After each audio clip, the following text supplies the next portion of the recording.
Ang nag-iisang, Di Manwa, Tagalog Recap. Nagpalit ang eksena sa isang apartment building sa gabi, at tila nakauwi na sila. Tumakbo papasok ang leader ng grupo habang tinatawag ang pangalan ng kanyang kapatid, kasunod si Gio. Pagkatapos, mahigpit niyang niyakap ang kanyang kapatid at sinabing na-miss niya ito. Sumigaw ang dalaga at pinatigil siya dahil sobrang higpit ng yakap at hindi na siya makahinga. Pinanood ng binata ang eksena at napagtanto niyang ibang-iba pala ang ugali ng ate ng kanyang kaibigan kapag nasa bahay.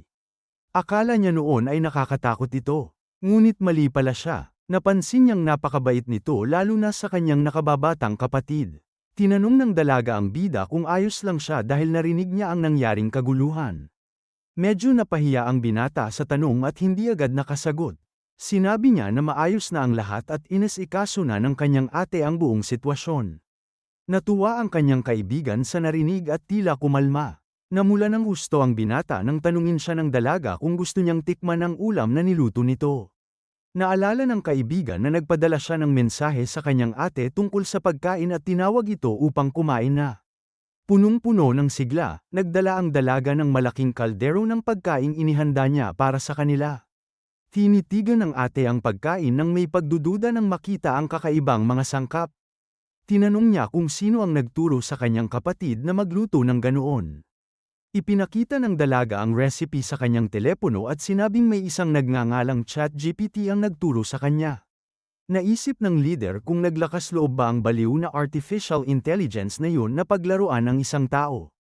Ipinaliwanag niya na hindi maganda ang pagkain at maaaring magkasakit sila kung kakainin yun. Nalungkot ang dalaga at inamin na medyo binago niya ang orihinal na recipe mula sa app. Ipinaliwanag niyang gusto niyang maging mas masigla ang kanyang ate kaya nagdagdag siya ng prutas. Nabigla at natahimik ang leader sa paliwanag ng kanyang kapatid, ngunit upang hindi ito masaktan. Kinain niya ang pagkain at sinabing masarap ito. Nagulat ang nakababatang kapatid at sinabing hindi naman niya kailangang pilitin ang sarili. May pilit ng ngiti, sinabi ni Song Hae-in na masarap ang pagkain at nag-thumbs up pa. Natuwa ang kanyang kapatid at tinanong kung totoo ba yon dahil maganda raw ang kombinasyon ng mga sangkap. Patuloy na kumain si Song Hae-in at sinabing pinaghalong lahat ng masasarap yon. Kumikinang sa tuwa ang dalaga nang makitang nagustuhan ng kanyang ate ang pagkain. Kumain din ang bida at sinabing napakasarap nito upang mapasaya ang kanyang kaibigan. Patuloy siyang kumain at sinabing kaya niyang kainin yun araw-araw dahil napakasarap. Tinitigan siya ng leader at napaisip kung hindi pa ba bumalik ang kanyang panlasa. Pagkatapos, inubos ng dalawa ang kanilang pagkain at nagpasalamat para sa masarap na handa. Pagkatapos, sinabi ni Song Hae-in na kailangan muna nilang linawin ang isang bagay bago sila magpatuloy. Itinuro niya si Gio at sinabing kailangan nilang ayusin ang tirahan nito. Ipinaliwanag ng leader na problema ang pagkakaroon ng isang malusog na lalaki na nakatira kasama ang dalawang babae. Nag-alala ang kanyang nakababatang kapatid at tinanong kung saan na mananatili ang kanyang kaibigan. Sinabi ni Hae-in na naisip niyang dalhin ito sa headquarters, ngunit masyado itong delikado. Pagkatapos, inilabas niya ang kanyang cellphone upang subukang ayusin ang sitwasyon sa ibang paraan. Tumawag siya sa isang tao at humiling ng agarang opisyal na matitirhan para sa batang mutant. Matapos ang tawag, mukhang nadismaya siya at sinabing wala pang bakante sa ngayon, ngunit ipinaliwanag niyang magkakaroon din agad ng available na silid kaya nakahinga siya ng kaunti. May ngiti, nagpasalamat si Gio sa tulong at tila masayang-masaya sa balita. Nagdiwang din si Hae-ji at sinabing masaya siya para sa kanya at sa kanyang tuta. Ngunit sinabi ni Hae-in na hindi pa siya tapos at kumuha ng panulat upang magsulat. Nalito ang binata at hindi maintindihan kung ano pa ang balak nito. Bigla niyang hinampas ang mesa at inilapag ang isang papel na may listahan ng mga patakaran para sa kanya. Ipinaliwanag niya na bilang kapalit, maaari lamang siyang manatili sa sala at hindi maaaring pumasok sa kwarto ng kanyang kapatid. Ibinigay ng leader ang listahan na may 10 patakaran at inutusan siyang basahin at pirmahan ang dokumento. Binantaan niya ito na kapag nilabag niya ang kahit isang patakaran, magiging matindi ang kaparusahan. Tinitigan pa niya ito ng seryoso at sinabing may makikita itong mas masahol pa kaysa sa kaya nitong isipin. Natakot ang binata sa banta at nangakong susundin niya ang lahat ng patakaran ng eksakto. Tinignan ni na Gio at Haiji ang listahan at nabigla sa dami nito. Pagkatapos, sinabi ng leader na sapat na ang usapan tungkol sa tirahan at tinawag ang binata upang lumabas. Natakot ang binata at nagtanong kung saan sila pupunta habang nanginginig sa kaba. Ipinaliwanag ng babae na kailangan niyang suriin ang lawak ng kanyang mutation kaya sila lalabas. Pumunta sila sa isang liblib na lugar at sinabi niyang perpekto yun dahil walang tao sa paligid. Ipinaalala niya na sinabi nitong gusto niyang tumulong sa pagwasak ng laboratorio, at upang magawa yon, kailangan niyang malaman ang kakayahan nito. Ipinaliwanag ng binata na kapag nasasaktan siya, kaya niyang i-regenerate ang kanyang katawan sa pamamagitan ng pag-absorb ng dugo. Dagdag pa niya, kapag sapat ang dami ng dugo na kanyang na-absorb, maaari siyang mag-regenerate ng ilang beses. Tinitigan siya ng babae at sinabing hindi niya iniisip na yun lang ang kanyang kakayahan. Naalala niya ang nangyaring laban at sinabing may bakas ng napakalakas na pisikal na lakas sa lugar. Sinabi ng binata na matagal na niyang taglay yun at marahil mas malakas lang talaga ang kanyang pisikal na kakayahan kumpara sa iba. Tinitigan siya ng babae at sinabing tila higit pa sa kaunti lang na mas malakas ang kanyang mga kakayahan. Ipinaliwanag ng binata na hindi pa siya kailanman ganap na nakapag-regenerate noong nasa laboratorio siya at ngayon lang niya yun lubusang napagtanto. Naunawaan ng babae na ang dugo ay nagsisilbing parehong gamot at pinagmumula ng lakas para sa kanya. Dahil dito, umatras siya at naghanda upang subukan ang lakas ng batang mutant. Inihagis niya rito ang isang dynamometer at inutusan siyang pigain yun gamit ang buong lakas. Sinalo ng binata ang bagay at naghanda para sa pagsusulit na may bahagyang tensyon sa mukha. Naalala niyang nakakita na siya ng ganoon sa laboratorio at tila medyo hindi komportable. Hinawakan niya ang aparato at napaisip kung tama ba ang paraan ng paggamit niya rito. Sa determinasyon, nagtuon siya ng pansin at ibinuhos ang buong lakas sa kanyang kamay. Pinokus niya ang dugo sa kanyang kamay at piniga ang dynamometer ng may kahangahangang puwersa. Sa isang ungol ng pagsisikap, napiga niya ito ng sobrang lakas hanggang sa mabasag ito sa pira-piraso. Nabigla ang binata sa kanyang nagawa at hindi makapaniwala sa sariling lakas. Nagulat ang babae at sinabing kayang sukatin ng aparato ang hanggang 500 kilo. Napagtanto niyang mas malakas pa ang kapit ng binata kaysa sa isang gorilya. Humingi ng paumanhin ang binata sa pagkasira ng aparato at sinabing hindi niya alam na ganoon siya kalakas. Sinabi ng babae na mas malakas siya kaysa sa inaasahan niya at tila humanga pa. Pagkatapos, ginamit niya ang kanyang kapangyarihan at pinalutang ang ilang bato mula sa lupa upang subukan pa ang iba. Nalito ang binata at hindi maintindihan kung ano ang balak niyang gawin sa mga batong yun. Bigla, mabilis na lumipad ang mga bato papunta sa kanya upang subukin ang kanyang reflexes.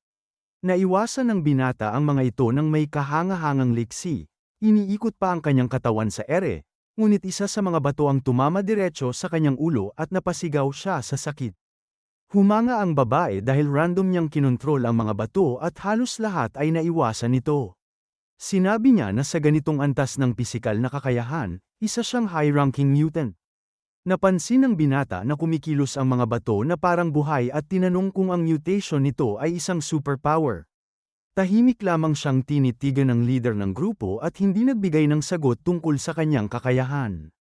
Pagkatapos, sinabi niyang huwag itong maging hangal dahil ang mga mutation ay saklaw ng agham. Ipinaliwanag ng babae na ang kanyang mutation ay isang pambansang lihim kaya hindi niya ito maaaring ibunyag. Kasabay nito, binalaan niya ang binata na kailangan din itong itago ang kanyang mga kakayahan at huwag magpakatawag pansin. Idinagdag ni Haiin na malamang ay mas alam ito ni Gio batay sa kanyang karanasan. Pinag-isipan ng bida ang kanyang mga salita at napagtanto niyang tama ang babae. Naalala niya ang mga pagkakataong ginamit niya ang kanyang kapangyarihan ng padalos-dalos at nagpasya siyang maging mas maingat mula ngayon. Ngunit bigla, dumating si Haiji sa lugar at nadatnan silang nag-uusap. Masigla siyang dumating na may dalang bag at lata ng soda, sinasabing bumili siya ng maiinom. Labis na natuwa ang binata sa sorpresa habang pinagmamasdan naman sila ng nakatatandang kapatid. Naisip ng leader sa sarili na sa kabila ng lahat, bata pa rin talaga siya sa kalooban. Tinanong ni Haiji kung saan pupunta ang kanyang ate, at sinabi nitong kailangan niyang tumawag para sa trabaho. Nagsimulang uminom ng soda ang binata habang nakangiting pinagmamasdan siya ng dalaga. Napabulalas siya na napakasarap ng soda at tila ngayon lang siya nakatikim ng ganoong kasarap. Inilarawan niya ang pakiramdam, sinasabing matamis ito at parang umiilaw ang kanyang utak. Sinabi pa niyang parang may switch na biglang nagbukas sa kanyang isipan, kaya natuwa si Haiji na nagustuhan niya yon. Ngunit bigla siyang natigil at hinawakan ang lata nang maramdaman niyang parang natikman na niya ang lasa na yun noon. Pumasok sa isip niya ang alaala ng dati niyang kaibigan na naghain sa kanya ng hamburger. Napagtanto ng binata na yun din ang ininom niya kasama ng hamburger na ginawa ng kanyang dating kaibigan. Napansin ni Haiji ang pagbabago sa ekspresyon ni Gio at tinanong kung ano ang problema. Sinabi lamang ng binata na wala yun at umiwas ng tingin na may lungkot sa mukha. Patuloy siyang tinitigan ng dalaga, hindi maunawaan ang bigla nitong pagbabago ng mood. Ipinaliwanag niya na naalala lang niya sandali ang kanyang kaibigan at ang iba pa niyang mga kasama. Naupo silang dalawa sa isang bangko at sinabi ng binata na napakalapit nilang lahat sa isa't isa. Sinabi ni Haiji na halatang mahalaga sa kanya ang kanyang mga kaibigan at kitang-kita kung gaano niya sila pinahahalagahan. Ipinaliwanag ni Gio na para sa kanya, ang kanyang mga kaibigan ay parang pamilya, at ang pag-alala sa laboratorio ay parang isang bangungot. Naalala ng binata ang mga kakilakilabot na pinagdaanan niya roon, ang paghihirap sa mga eksperimento, ngunit naalala rin niya na ang mga sandali kasama ang kanyang mga kaibigan ang dahilan kung bakit nakalimutan niya ang lahat ng sakit na kanyang naramdaman. Sinabi ng binata na sila lamang ang nagbigay sa kanya ng lakas upang magpatuloy sa kakilakilabot na lugar na iyon. Nais sana niyang makatakas silang lahat ng magkakasama, ngunit nalungkot siya dahil siya lang ang nakalabas. May mabigat na ekspresyon, sinabi niyang nananatiling bihag ang kanyang mga kaibigan sa kamay ng laboratorio. Mahigpit niyang kinuyom ang kanyang mga kamao at buong determinasyong ipinahayag na ililigtas niya silang lahat. Nangako siyang ililigtas niya ang mga ito kahit pa mga hulugan iyon na lalaban siya at wawasakin ang buong lugar. Tahimik siyang pinagmamasdan ni Haiji at tila naantig sa kanyang determinasyon. Sinabi nito na hindi siya isang mutant, ngunit kung may maitutulong man siya, maaasahan siya nito. May maliwanag na ngiti, sinabi ng dalaga na ipaalam lang sa kanya anumang oras. Saglit siyang tinitigan ni Gio, nagulat sa alok nitong tulong. Pagkatapos, ngumiti siya pabalik at nagpasalamat kay Haiji sa kahandaang tumulong. Ilang araw ang lumipas, nagbago ang eksena sa isang high school, at tila magsisimula nang pumasok doon si Gio. Napansin ng dalawang estudyanteng babae ang binata at nagtaka kung siya ba ang bagong transfer student. May ilang babaeng nagkomento sa kanyang itsura at may nagsabing hihingin niya ang Instagram nito. Pinatahimik ng guro ang klase at inanunsyo na may bago silang kaklase ngayong araw. Mabilis ang tibok ng puso ng binata at napaisip kung makakaangkop ba siya roon. Sa harap ng klase, hindi pa rin niya lubos maintindihan kung paano nangyari ang lahat ng ganoon kabilis. Labis na kinakabahan, sinubukan niyang ipakilala ang kanyang sarili sa mga bagong kaklase. Nagpakilala siya bilang si Kim Gio at naalala ang sinabi ng leader na doon niya matatagpuan ang kanyang kaibigan.